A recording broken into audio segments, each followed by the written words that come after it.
அனைவருக்கும் வணக்கம். கணக்கு பதிவியல் 12ஆம் வகுப்பு அலகு 3 கூட்டாண்மை நிறுவன கணக்குகள் அடிப்படைகள். இதில் முதல் பகுதி கூட்டாண்மை ஒப்பாவனம். சரியா? இந்த கூட்டாண்மை ஒப்பாவனம் அப்படிங்கிற வார்த்தை நம்ம ஏற்கனவே கேள்விப்பட்டிருக்கோம். 11ஆம் வகுப்பில் வணிகவியல் பாடத்தில் நம்ம ஏற்கனவே என்ன செஞ்சுருக்கோம், இந்த கூட்டாண்மை ஒப்பாவனத்தை பற்றி நிறைய படிச்சிருக்கோம். கூட்டாண்மை ஒப்பாவனம்னா என்ன, அதுக்குள்ள வரைவிலக்கணம் என்ன, அதனுடைய உள்ளடக்கங்கள் என்ன அப்படிங்கிறது எல்லாமே நம்ம ஏற்கனவே பழைய பாடங்களில் படிச்சிருக்கோம். இந்த 12ஆம் வகுப்புலேயும் உங்களோட புக்கில் அது கொடுத்துருக்காங்க. அதை ஒரு தடவை என்ன பண்ணுங்கள், கோத்ரூ பண்ணிக்கோங்க. சரியா? சரி, இந்த கூட்டாண்மை ஒப்பாவனம் அப்படிங்கிறது என்ன அப்படிங்கிறது ஒரு ப்ரீஃபாக உங்களோட ரீகால் பண்ணுறதுக்காக கொடுக்குறேன். கூட்டாளிகளிடையே ஆன உடன்படிக்கை. இது என்னது? இது எத்தனை கூட்டாளிகள் இருக்காங்களோ, 2, 3, 4, 5, 6 எத்தனை பேர் வேணாலும் இருக்கலாம், அத்தனை பேருக்கும் இடையே ஆன ஒரு உடன்படிக்கை. சரியா? இதில் இருக்கிற கூட்டாளிகள் அத்தனை பேரும் என்ன பண்ணியிருக்கணும், கண்டிப்பாக ஒப்புக்கொள்ள வேண்டும்.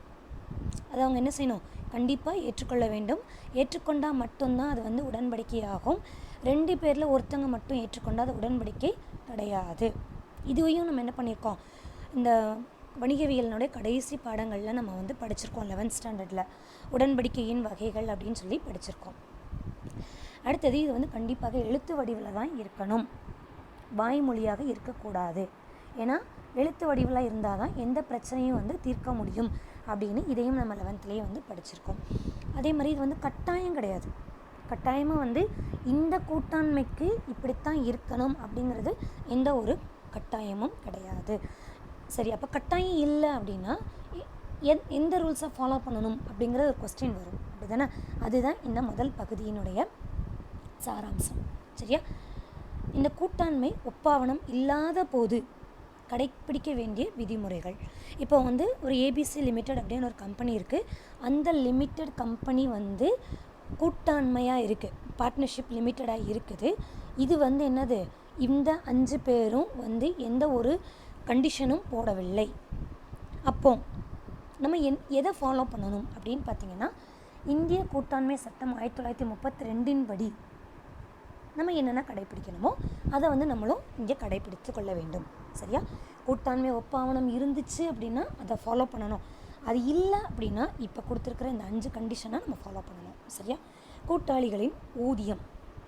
எந்த ஒரு கூட்டாளிக்கும் அவன் ஃபுல் டைமாக ஒர்க் பண்ணாலும் சரி, பார்ட் டைமாக ஒர்க் பண்ணாலும் சரி, அவங்களுக்கு ஊதியம், சம்பளம், அதாவது சேலரி கொடுக்க வேண்டிய அவசியம் கிடையாது.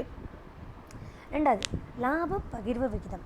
லாபமோ அல்லது நட்டமோ இருக்குது அப்படின்னா இதை எப்படி பிரிக்கணும் அப்படின்னு பார்த்தோம்னா சமமாக பிரிக்கணும். நிறைய பேர் சொல்லுவாங்க, யார் முதல் அதிகமாக கொண்டு வந்திருக்காங்களோ அவங்களுக்கு கொடுக்கணும் அப்படின்னு சொல்லுவாங்க. அப்படி ஒரு கண்டிஷன் அவங்களுக்கு மனசில் இருந்துச்சு அப்படின்னா அவங்க என்ன செஞ்சுருக்கணும், கூட்டாண்மை ஒப்பாவனம் எழுதியிருக்கணும். சரியா? ஒப்பாவனத்தில் எழுதியிருந்தால் நம்ம அதை அக்செப்ட் பண்ணிக்கலாம். நம்ம இங்கே என்ன சொல்லியிருக்கோம், கூட்டாண்மை ஒப்பாவனம் இல்லாத போது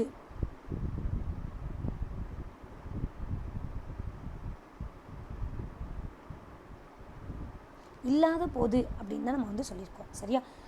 அடுத்தது, முதல் மீது வட்டி கொடுக்க தேவையில்லை. சரியா? அடுத்தது, கடன் மீது வட்டி. இந்த கடன் மீது வட்டி அப்படிங்கிறது என்னென்னா, ஒரு கூட்டாளி இப்போ ஏபிசி 3 பேர் இருக்காங்க. சரியா? அந்த சி அப்படிங்கிற ஒரு கூட்டாளி என்ன செய்கிறான், ஒரு 1 லட்சம் ரூபாய் கடன்னா என்ன பண்ணுறான், பிஸ்னஸுக்கு தனியாக கொடுக்குறான். அவன் கொண்டு வர முதல் வேறு, கடன் வேறு. சரியா? முதலுக்கு வட்டி தேவையில்லை. ஆனால் அவன் இப்போ பிஸ்னஸ்க்கு ஏதோ ஒரு நிர்பந்தமான சூழ்நிலை, கண்டிப்பாக கடன் வேணும். நம்ம வெளியில் வாங்குறதுக்கு பதிலாக என்ன செய்யலாம், இருக்கிற கூட்டாளிகள்கிட்டையே அவங்களோட சொந்தத்தில் இருந்து எடுத்துகிட்டு உள்ளே கொடுக்கலாம். இவனுக்கு நம்ம கொடுக்க வேண்டிய வட்டி விகிதம் எவ்வளோன்னு பார்த்தீங்கன்னா 6%. சரியா? அடுத்தது, எடுப்புகள் மீது வட்டி நம்ம கொடுக்கறதுக்கு தேவையில்லை. சரியா? இந்த 5 கண்டிஷனை என்ன செய்யணும், கண்டிப்பாக நம் நினைவில் கொள்ள வேண்டும். அடுத்தது,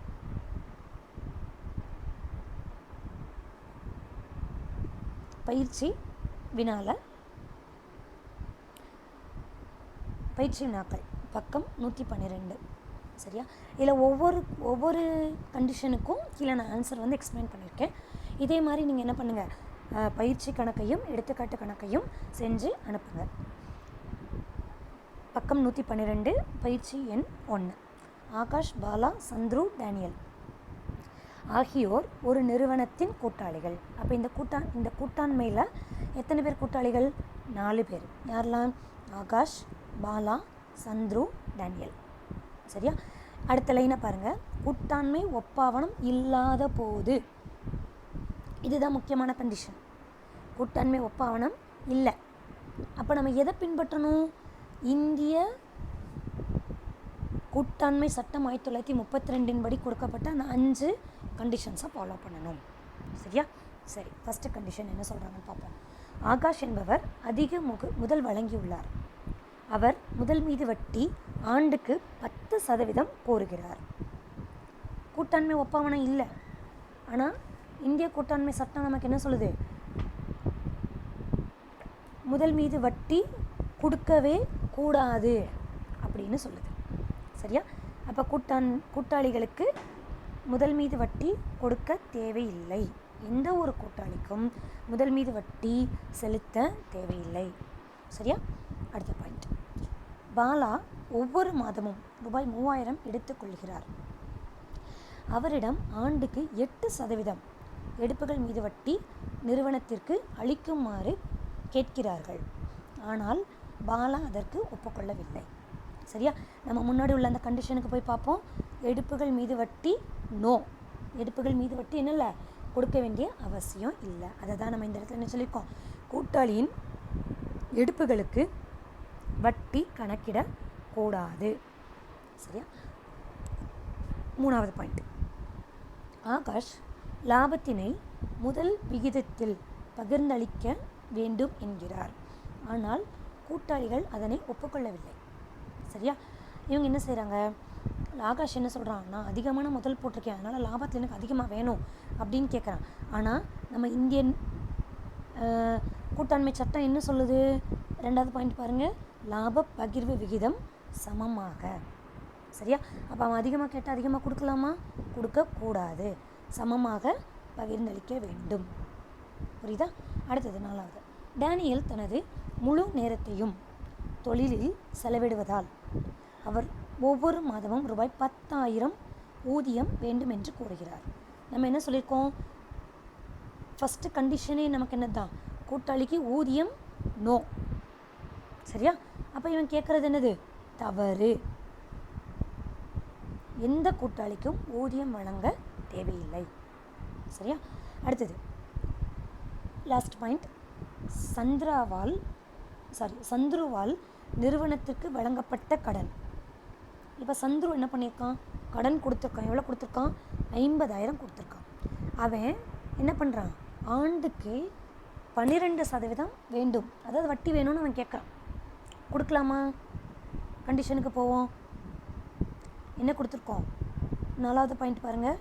கடன் மீதான வட்டி 6%. ஏன்னா இவன் எவ்வளோ கேட்குறான்? 12%. அப்போ 12% நம்ம கொடுக்கணுங்கிறது அவசியம் இல்லை. 6% மட்டும் கொடுத்தால் போதும். சரியாப்பா? இவ்வளோதான். 5 கண்டிஷன் தான் நம்ம சொல்லியிருக்கோம். என்னது? முதல் மீது வட்டி, எடுப்புகள் மீது வட்டி, ஊதியம் கிடையாது. அடுத்தது லாபம் அல்லது நட்டம் சமமாக பகிர்ந்தளிக்க வேண்டும். அதுக்கப்புறம் லாஸ்ட்டில் கடன் மீது வட்டி 6% மட்டும் கொடுத்தா போதும். இதை தவிர்த்து வேறு என்ன இருந்தாலும் நம்ம கொடுக்கணுங்கிறது அவசியமே இல்லை. புரியுதா? இந்த சம்முக்குள்ள பயிற்சி கணக்கையும் எடுத்துக்காட்டு கணக்கையும் செஞ்சு சீக்கிரமாக அனுப்புங்க. Wish you all the best. Thank you.